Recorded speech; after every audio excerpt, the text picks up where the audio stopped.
তিলোত্তমা ধর্ষণ খুনের ঘটনায় এবার আরও এক বিস্ফোরক তথ্য সামনে আসছে।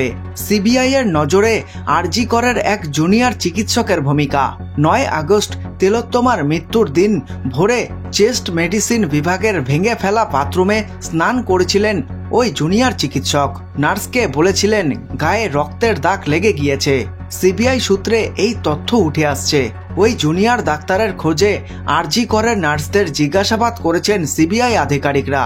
সেমিনার রুম চত্বরেই ওই বাথরুম, সেখানে ভোরবেলা স্নান করতে গিয়েছিলেন ওই জুনিয়র ডাক্তার। সূত্রের খবর, সহ চিকিৎসকদেরও তিনি জানিয়েছিলেন জামায় রক্তের দাগ লেগেছিল। রক্তদাগ রহস্য ক্রমেই দানা বাঁধছে। যদিও সূত্রের দাবি, সেদিন জুনিয়র ডাক্তার বলেছিলেন মাল্টি ড্রাগ রেজিস্ট্যান্স ওয়ার্ডে 4 নম্বর বেডে একজন মহিলা রোগী ছিলেন। তাকে পিআরবিসি দেওয়ার সময় জামায় রক্তের দাগ লাগে।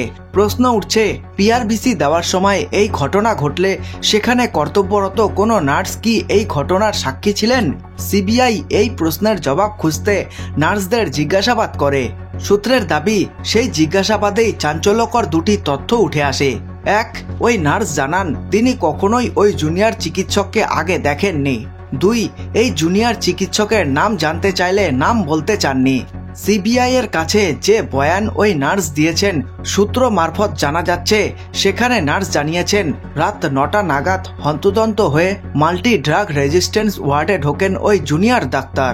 ফ্রিজ খুলে কিছু একটা খুঁজছিলেন। নার্স জানতে চাইলে জুনিয়র ডাক্তার জানান পিআরবিসি খুঁজছেন, এক রোগীকে দেবেন।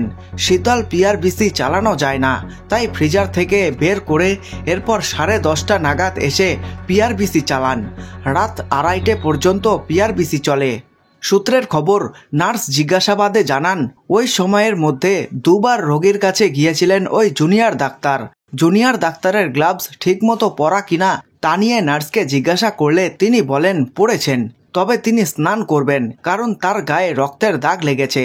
2.5 হাত দূরে ছিলেন সেই নার্স। তদন্তকারীদের তিনি জানান কোনো রক্তের দাগ তার নজরে আসেনি, তবে ট্রান্সফিউশন নোট দিয়েছিলেন জুনিয়র ডাক্তার।